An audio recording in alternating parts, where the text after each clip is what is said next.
one before I even start because it gets all dusty. Good morning, everybody. It's Carlos again with another ride along. I should probably put my earbuds in so that way it sounds a little better.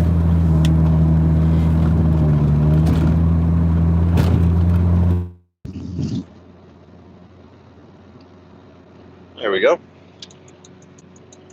So, good morning. My video today is all about dash cams. Do you need one? Do you have one? And if you do have one, why did you get it? So, I'd like to first start off by explaining what a dash cam is for those who do not know. So, a dash cam is basically a camera for your car, and it either sits on the dash or it attaches to your window, or the very specific one that I'm using, it looks just like your mirror. And it has a camera that sits next to your existing mirror.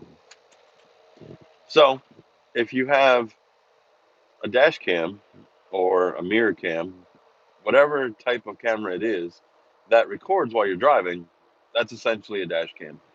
Now, why is it so important for me to have this video and to ask these questions?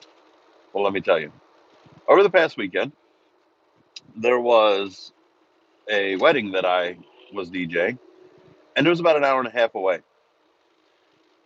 So, that hour and a half drive, I usually don't anticipate much. Sometimes I turn the music up and I'll kind of get myself ready for, the wedding or the party or whatever I'm about to DJ for.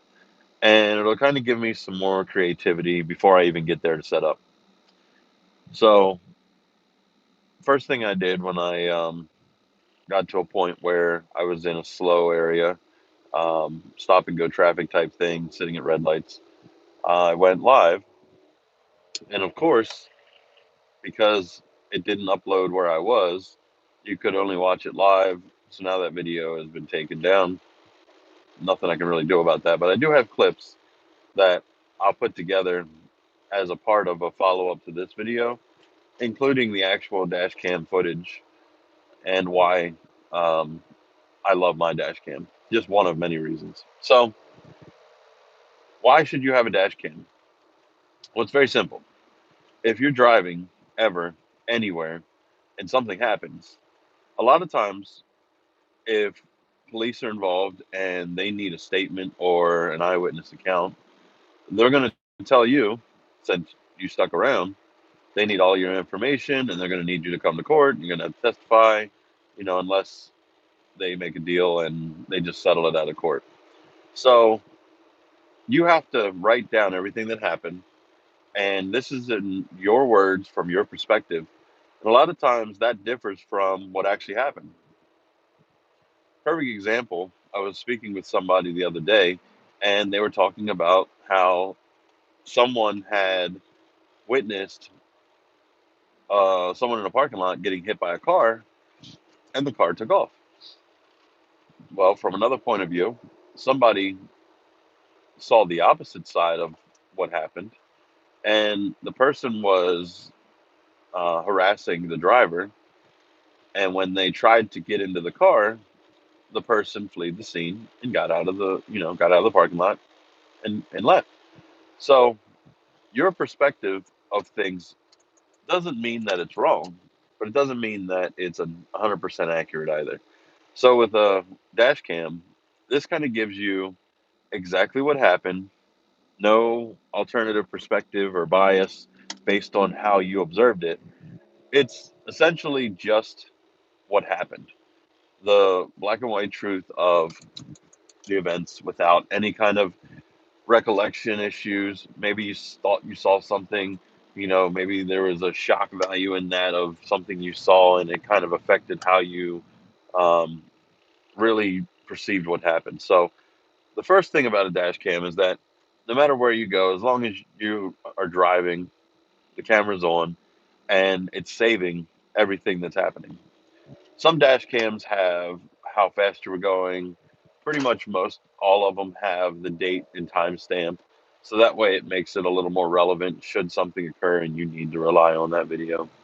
But overall, there are a lot of dash cams out there. There's a lot of mirror cams like the one that I have. Like I said, it has a camera built into it.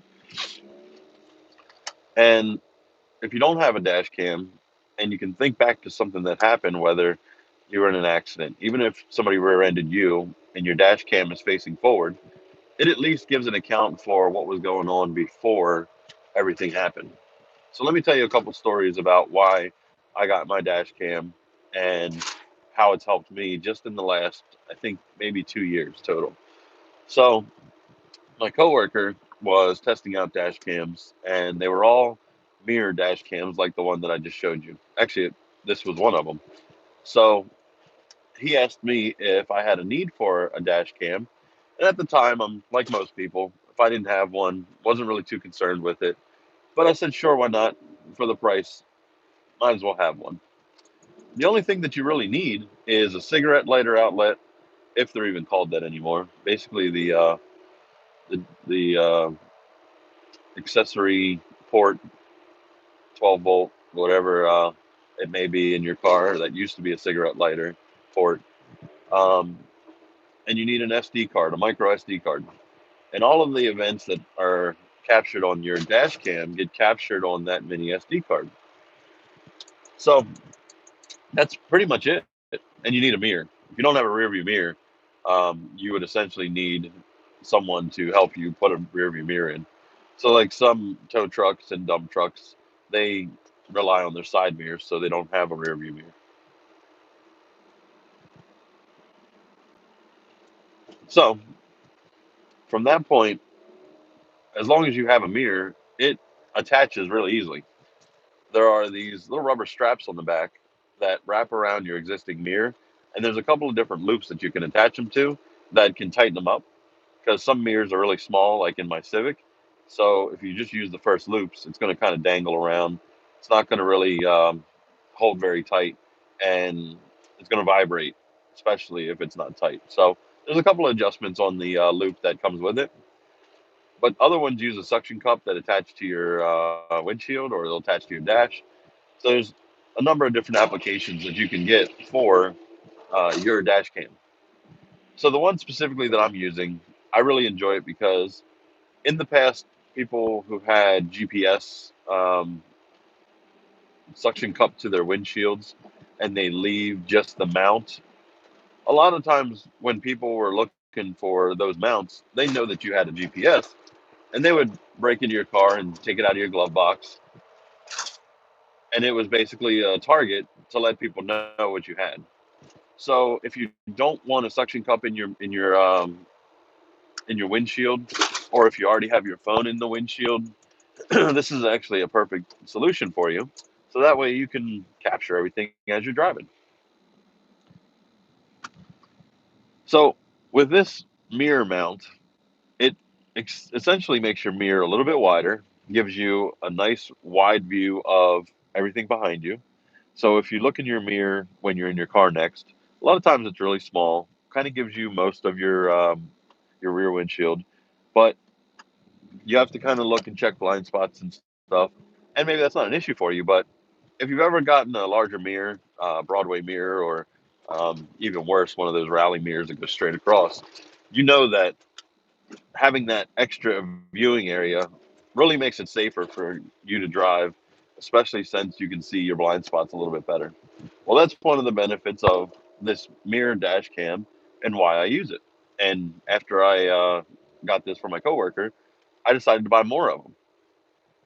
So now I have one of these in every one of my vehicles.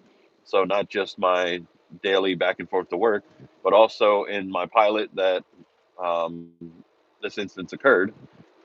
And I really wanted to protect myself on my way to and from weddings and gigs that are lasting till 11, 12, 1 o'clock in the morning. So putting them in all of my vehicles was kind of a no-brainer. And of course, putting it in Chrissy's car just to make sure that she's okay when she's going back and forth to work. And then from there, my daughter's car. So everybody has a dash cam, in my immediate circle, but I need to get one for my father just in case.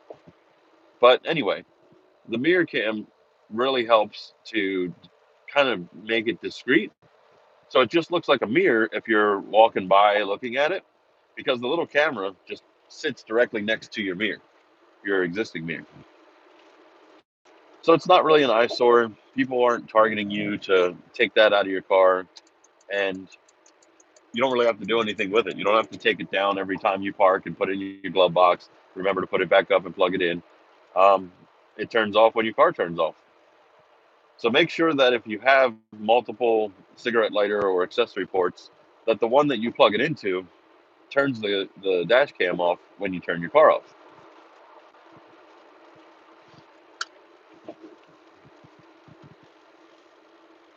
Now, the next thing about having a dash cam, aside from just while you're driving and it capturing all the events, is that some of these, when you're sitting still, of course, you can stop the recording and you can look at the actual video right away on your dash cam. Well, with this mirror, the screen is actually built into the mirror. So when you're looking at it when it's off, it's a mirror. You don't see, a screen. It's not reflecting back at you. It's not turned on and basically a TV while you're driving. It's kind of behind the glass, so you don't see it unless it's turned on. You tap the screen and it'll wake it up, and that way you can navigate the menus. One of them is very easy, stop and start recording, and then one's for playback, and then one's for settings. So you would go into the playback mode, and each one of the clips for mine specifically is 3 minutes. And you can change how long the clips are, 1 minute, 2 minutes, up to 3 minutes. And that kind of gives you a little bit easier navigation of all the clips that are on your dash cam. So if something does happen, you don't have to go through and try and find exactly the moment in that one long clip of a half hour commute that something happened. You can kind of skip ahead and you can say, okay, it happened on the highway. So skip, skip, skip. All right, this is when I entered the highway. Or, oh, I'm already on the highway. Let me go back just one. And you can pinpoint exactly that clip that you want, and you can see it right away what exactly happened. Like in the event of an accident, you need to show the police. Otherwise, if you want to do something when you're stopped and you're either at work or you're back home, there's that little micro SD card that you can pop out and you can put that in your computer. And if your computer doesn't have a micro SD card slot, a lot of them come with the adapter for the SD card. So older MacBooks, 2016 and older, I believe, a lot of computers will have at least an SD card slot. That's kind of been the standard for the last decade. So you can pop that card right out. You can copy those files off, and those files are pretty much easily viewable. But if you're having trouble with yours or viewing any kind of video, there's a program called VLC that you can download, and it'll play pretty much any video clip.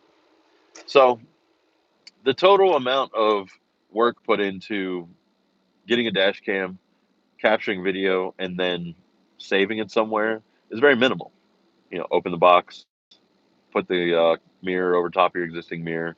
There's one little power cord that you would have to run along your headliner and down your A pillar. If you don't know what that is, there's instructions inside that kind of give you an example of how to run it. Plus, you can always go to like one of those car audio spots, or somebody in your family, I can guarantee you, knows how to run this cable for you. So it's very simple. So after you run that wire and plug it in, install that micro SD card, you're pretty much done. And when you want to view the clips on your computer, if it doesn't view automatically for you, you just download VLC player and you're done. And then from that point on, anytime that something happens, depending on the size of your micro SD card, you can pretty much hold hours of footage without worrying about it looping and overwriting the oldest footage. So there is a protected file mode on here. So if you have video clips that you want to save and you're worried that they're going to get overwritten, there's like a lock button that you can tap on, and it'll lock that one file so it doesn't get overwritten, and you can leave it on there forever, or at least as long as that micro SD card lasts. So like right now, I have some of my files are protected just so that way I don't lose them. But ideally, as soon as I stop, take the card out, and I want to put it on my computer. But if you don't have that liberty and luxury to do that right away, protecting it on the dash cam itself saves you all that extra effort, and then you can do what you need with it later. So that's basically how I got mine. But from there, up until that point, I never really thought I needed a dash cam. And it's kind of funny because shortly after I got this one, something happened. Now, in the beginning of the video, I mentioned that if you don't think that you need a dash cam, or if you get into an accident, even if you're rear ended, the dash cam is still helpful. This is a perfect example. So I was on my way to work one morning, and it's not really bumper to bumper traffic, but it was slow traffic. Everybody's going about 10, 15 miles an hour, maybe 20 max, depending on what lane you're in. And I'm sure you're familiar with how traffic flows. You got people getting off uh, their the on ramp to the road you're on. They're trying to fly around you or get past you, and they're driving reckless.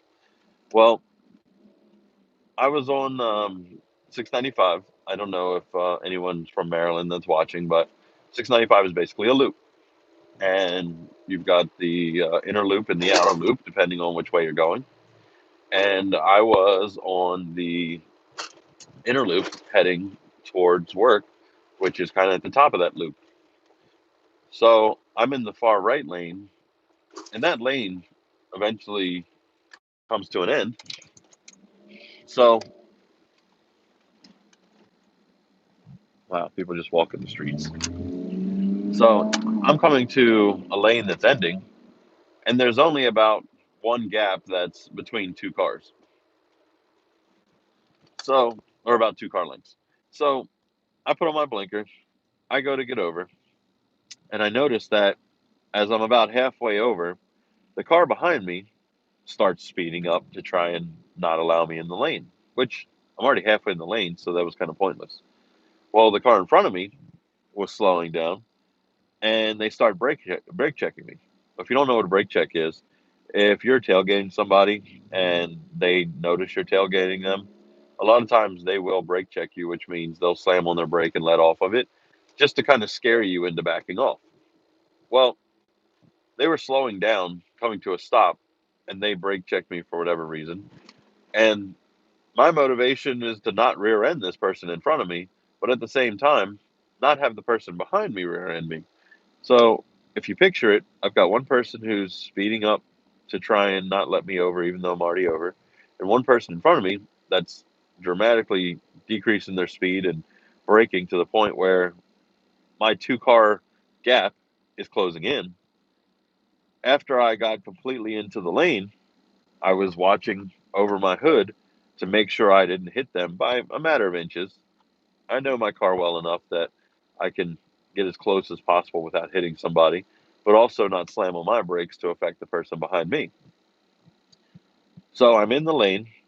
I'm very cautiously slowing down. They come to a complete stop. I stop inches from their bumper.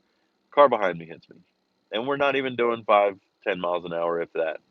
So it wasn't a hit like something to give me whiplash or to cause an injury. This was just enough of a hit that I felt the car move. And, you know, my initial reaction was just like, what the hell? Well, the car that brake checked me, there was no traffic in front of it. So it took off. I turned into the shoulder. The person behind me turned into the shoulder because we were in the right lane. When we pull over, the car ahead must have seen that we pulled over, and they pulled over, and they're about 10 car lengths up. They both get out of the car, driver and passenger, and start walking this way. And these guys are probably like 5'6". They weren't, tall guys. They got out and their chests are all puffed out and walking all tough. I guess talking back and forth, comparing notes. And I immediately hit the microphone on my dash cam. That way I could record what was being said. and made sure that the dash cam stayed running. So I just put the car in park, hit the remote start to leave it running, but took my keys out so that way nobody could jump in my car. I didn't know what to expect. So I go to the back just to talk to the driver who hit me, ask her, "Hey, are you okay? Everything all right? You know, what happened?" And she's upset because she hit my car and she's late for work. And she tells me that she she's been in so many accidents, she's got PTSD, and she really just wants to get out of there. But she's also saying that I cut her off and I caused her to rear end me. So by this time, the two guys have gotten down to where we are, and they're basically saying that it's my fault. I cut her off, and I should be paying for her repairs. And I explained to both of them, or all three of them. It's like I was already in the lane, and you were brake checking me, so I was doing everything that I could to not rear end you. But you see what happened? I got rear ended because of how you were driving. So I demanded their license and registration on top of the driver who rear ended me, to which, of course, they disputed. They weren't going to give me their information. They just wanted my information, me to pay for damages. So I insisted that I was going to call the police. If you're ever in a situation where someone hits your car and they refuse to give you their information, just call the police. Save yourself the time, the effort, the trouble. If you don't want to argue with them, if you just want to stay in your car to stay safe, just call the police. Let them deal with it. They'll come out as soon as possible, especially since it's an accident. Even though both cars are drivable, they'll come out and at least assess the situation, and they'll get everybody's information so you can move on. Most times in accidents where you wow, most times when you're in an accident where both cars are drivable, you don't need a police officer. You don't need a tow truck.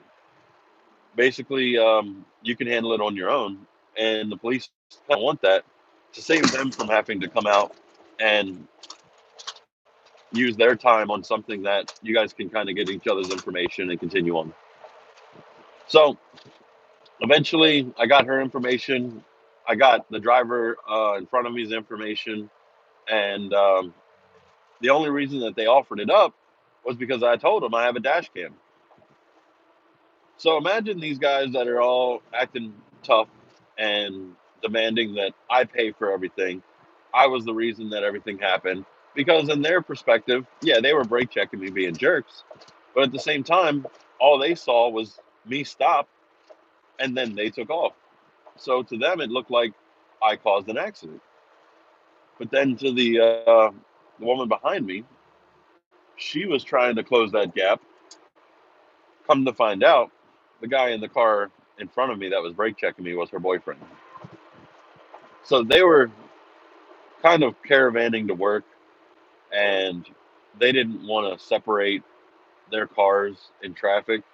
So she was trying to close the gap, and so was he, but they were doing it a little too late. So at this point, I have all their information. I told them I had a dash cam, which changed the story and kind of moved things along to where I could get all their information. I gave her mine.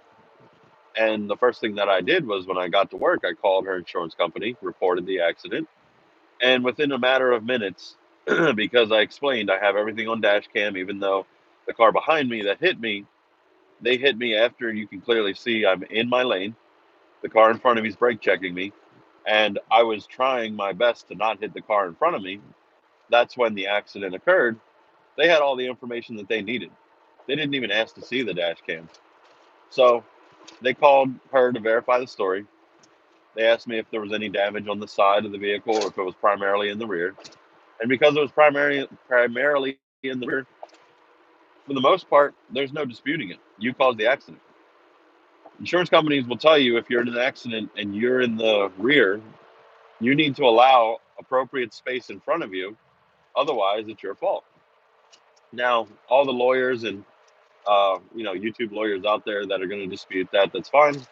It's different in each state, I'm sure. But in my situation and in many situations that I've been in and been witness to, If you're in the back, you hit somebody, unless there's some outstanding circumstances behind it, they typically uh, put the fault on the person in the rear. So, insurance company calls me back after a matter of minutes, and they ask me when I'm available to take my car to get an estimate and to cut me a check for the damage. So, number one, the dash cam saved me from having to argue with two irate people that caused an accident. One person who was really overwhelmed with emotion because she was the one that caused the accident. But also, it saved me from having to overly explain my account of what happened because I had it all on the dash cam. So that's just one example of how a dash cam can really help you, especially if you're in an accident. Now, the next incident with the dash cam, this is something that occurred this past weekend. And I mentioned early on that I had posted the video because it was a live video. But there was a white Altima that I noticed in my side mirror after a lane had ended, and it basically turned into the shoulder. Now, I had no idea this person even existed on the road because a lot of times I'm not looking in every car. I'm not doing anything other than checking my mirrors to make sure I have a way to get out of this lane if something happens, checking my rear view to make sure nobody's tailgating me and trying to get around me. So I'm always aware of my surroundings, but I'm not looking to see what other people are doing when it comes to lanes ending. You know, if someone's riding the shoulder, it only becomes apparent when they're doing it. So there's this road that when you get to a red light, a new lane opens to the left of you. That lane only lasts past the gas station and to the next turn, and then it literally ends that fast. Knowing this and have driven this road so many times in my life, I decided to just stay in the lane I was in, wait for the light to change, and just continue on with traffic. Well, the light turned green, we moved forward. Car in front of me didn't really speed off, so we're just going naturally with traffic. Two cars to the left of me do what I naturally expected. They speed up and they go around the car in front of me. And then the lane's coming to an end. I'm just driving normally because the car that was behind that lead car turned down that road. So, no big deal. Well, as the lane's over and we're now looking at shoulder, I can see in my side mirror there's a white Altima pulling up, and the nose of their vehicle is right at my side mirror. And they're just driving along the shoulder, not speeding up to fly around us, but not slowing down, like using common sense to get back into the lane. So I just chalk it up to an idiot driver and I move on and I keep driving. Well, this idiot driver, after they get behind me and, they deliberately cut over to where it looks like they're going to hit me. But again, I know how big my vehicle is. So I really don't pay attention to when people are driving like idiots. So he gets over behind me and naturally gets over to the right lane and goes to pull up next to me. But we're in traffic. Like, we're going slow. We're not stopped, but we're going slow. So I look at out of the corner of my eye, my peripherals, and I see this guy is kind of like leaning forward, looking over, and he's running his mouth. But the best thing to do in that situation typically is just don't engage, don't look at him, let him be pissed off. And at the next light, they're going to go around you and problem solve. They've proved their point, they cut you off, asserted their dominance, and moved on. Well, he did exactly that. He flew around me. He um, got over, cut me off, and proceeded to speed off in the lane that I was in. Well, it didn't end there, unfortunately, because after his lane was coming to an end, and I got over to more or less go with the flow of traffic and get out of the slowest lane, he decides that he's going to come over and try and take my lane. All right, no big deal to me. I go ahead and move over one more lane. Well, as I move over that one more lane, there's an accident now. and I've got this Santa Fe that's being sandwiched between an 18 wheeler and a. All right, they can have that lane back. This is why you need a dash cam, folks. That Santa Fe is driving like an idiot because this 18 wheeler is intimidating him, and that Toyota van is speeding to cut everybody off to take the exit. So this is all happening within a matter of seconds. Perfect example why you need a dash cam in case something happens. If they would have cut me off and clipped my front bumper or caused an accident in front of me, it's all captured. But anyway, back to the story. So after I get over one more lane and he realizes that he's coming to a dead stop and I'm going about my business, he waits until I'm about to come past him and comes halfway into the lane.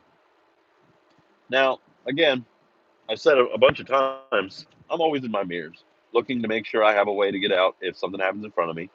If I can't get out, leaving enough space in front of me so that way I can slow down without being hit, but also not slam on my brakes and get rear-ended.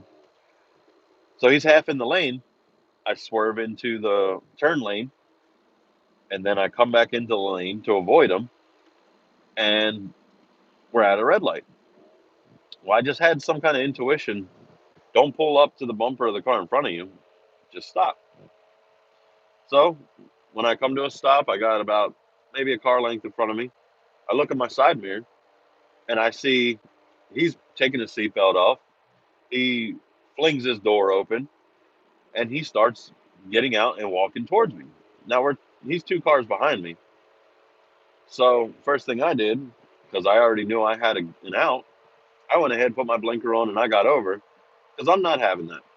I don't know what his state of mind is. I don't know what he's thinking. All I know is that this person was driving the shoulder.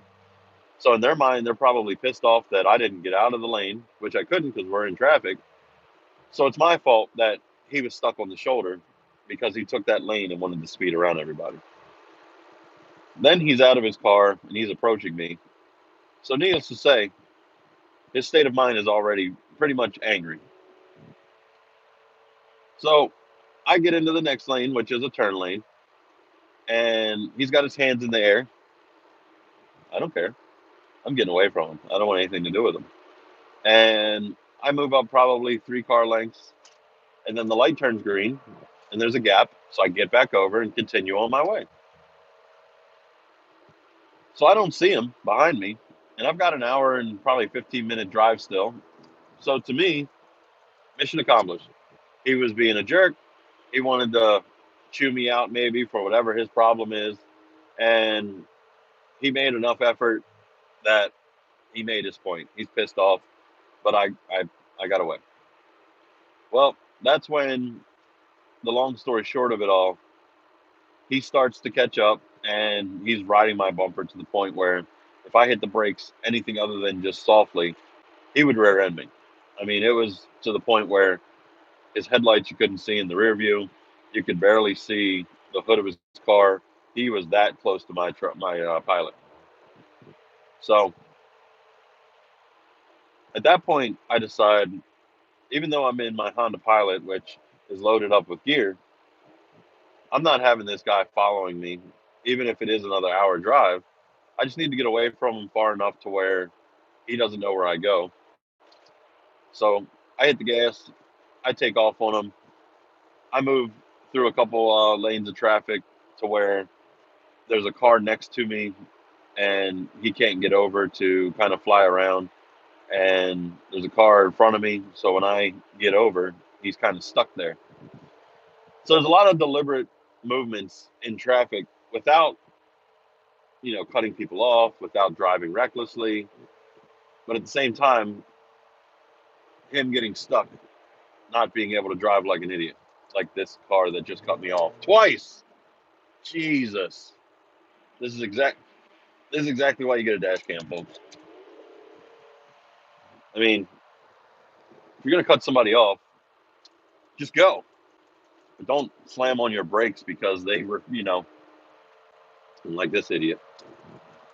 If I haven't given you enough reasons just from my commute why you need a dash cam, think about your commute. Trust me, it'll benefit you somehow in the end.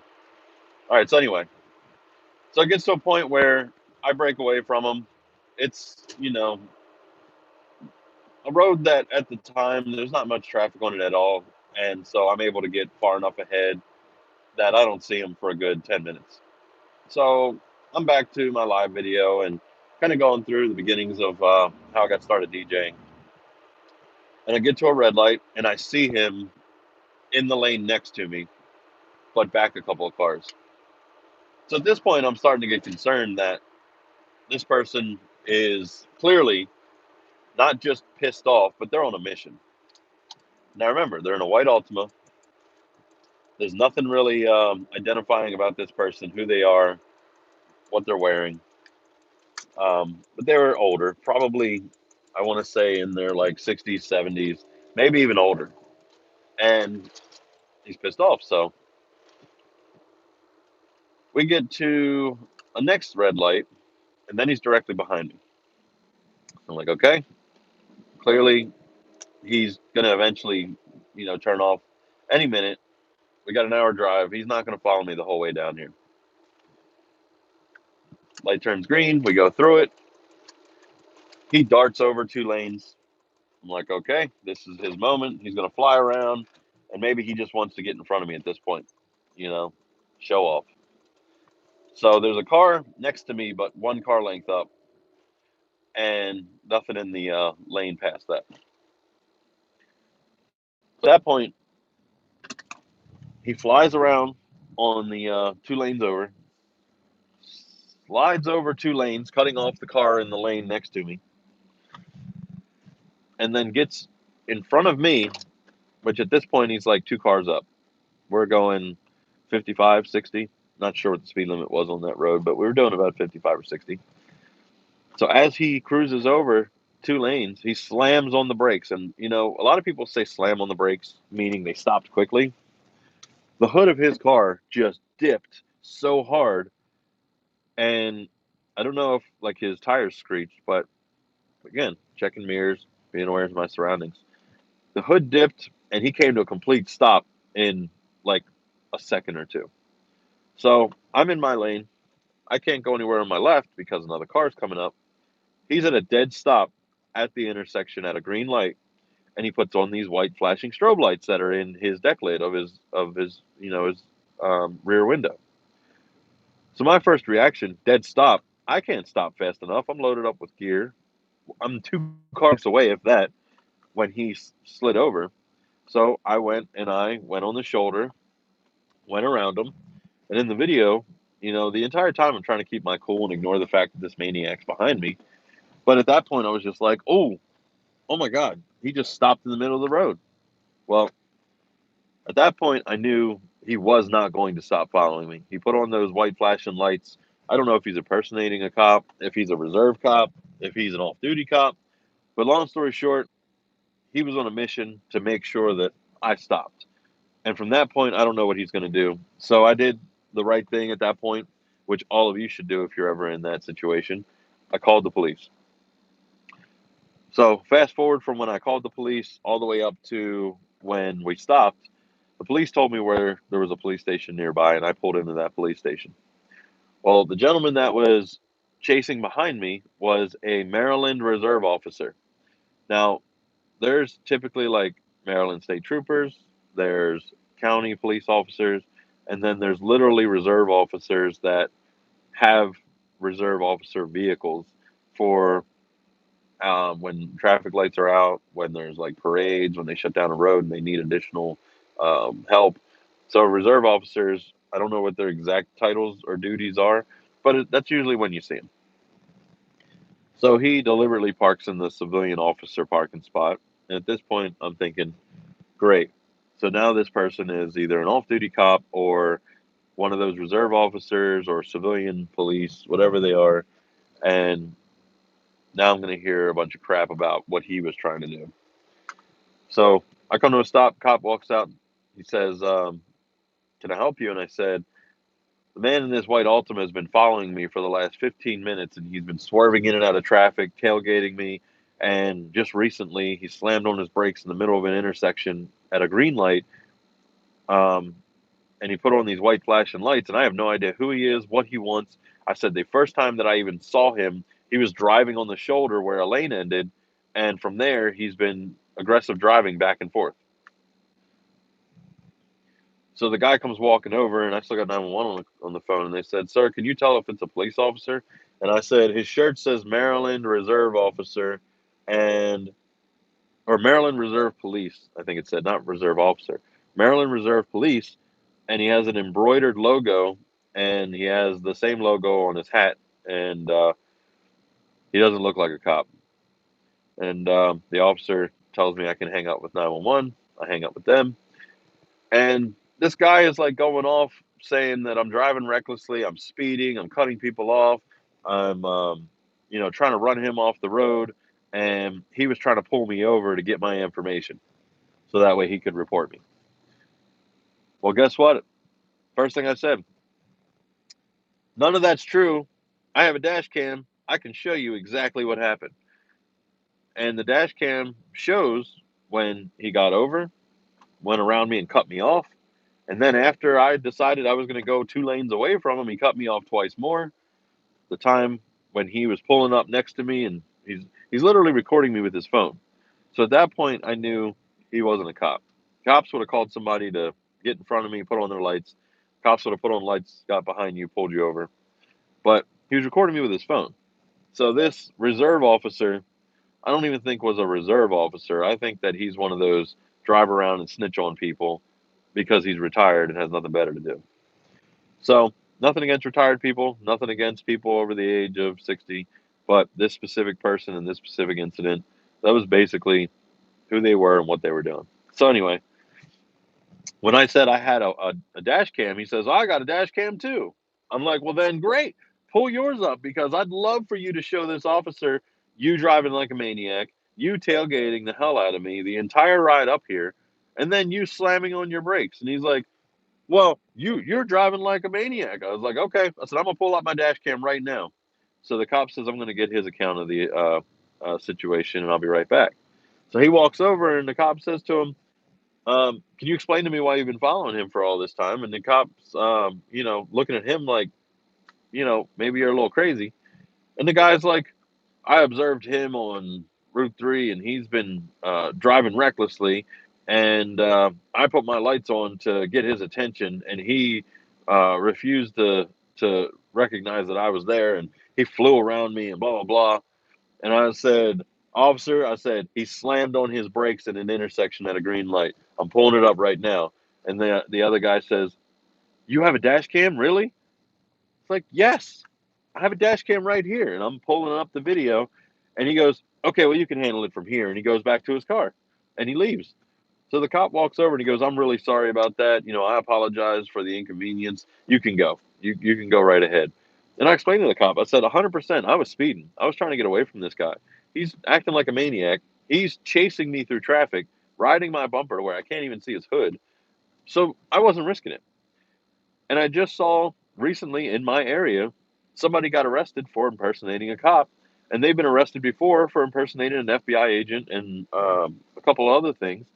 So if somebody's going to pull you over in an unmarked car that doesn't typically look like a cop car, and they only have white strobe lights, that's all red flags. So as I mentioned in that video, if you're ever in that situation, it's great to have that dash cam. It's great to have information like tag numbers and stuff, but call the police and let them come and help you. Don't try to intervene. Don't try to play the hero because you have a dash cam, or do like I did, call 911, drive into a police station, and let somebody help you immediately. Because after the fact, if you lose your life because of somebody being a maniac and they have a gun on them, or worse, they come up and they take your car, they rob you. You don't want to be in that situation. So unless they look like a police officer in a police vehicle, at least call the cops and make sure it's okay to pull over. When they're doing traffic stops, they're alerting their dispatcher of what they're doing. So at least if you call 911, they can at least find out if there is a police officer in your area attempting to pull you over. But that's not permission to just go driving off and ignore the fact that there's a cop behind you. So you got to take your own um, best, use best judgment in that situation. But anyway, so that's twice that this dash cam in 2 years has come in handy, because if I pulled up to that police station and I just said I'm trying to get away from this maniac, and the cop's information at this point is a reserve officer was trying to get my attention because I'm driving like a maniac, what's he to think? My word against his. Maybe I was driving like a maniac. He doesn't know. So the dash cam, it's essential. Get one. Make sure that you install it right away. Read the instructions so that way you know you're setting it up properly, because you never know when you're going to need it. Even if it's not in an accident, it's just great to have it in case there's something suspicious going on. The camera, you'll see on the screen exactly what it sees, so you can adjust the camera, make sure that it sees over the hood of your car and as much as you can on both sides. But if you haven't made an informed decision at this point, go look at dash cams on Amazon. They're like 20, $30. Um, they go upwards of $200 depending on the quality and what you want. But this one, I'll leave a link in the description. It's $40. There's a 10% off coupon right now if you just click that box on Amazon. And it even has Prime shipping, so you can get it either today if you order in the morning, or you can get it next day for the holiday season through Prime shipping.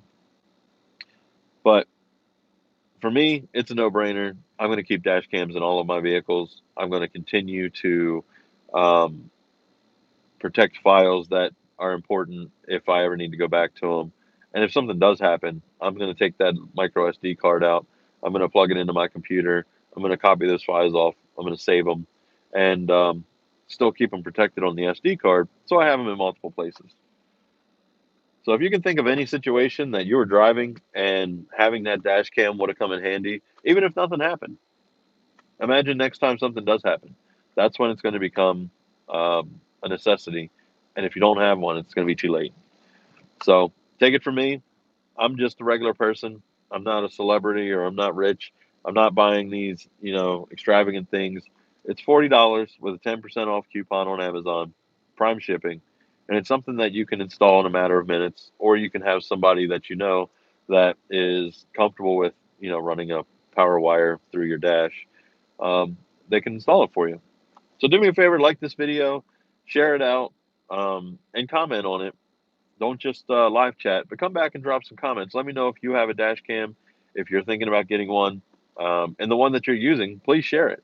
The one that I'm using is just the one that my coworker introduced me to. It works from what I need, and I bought a bunch of them.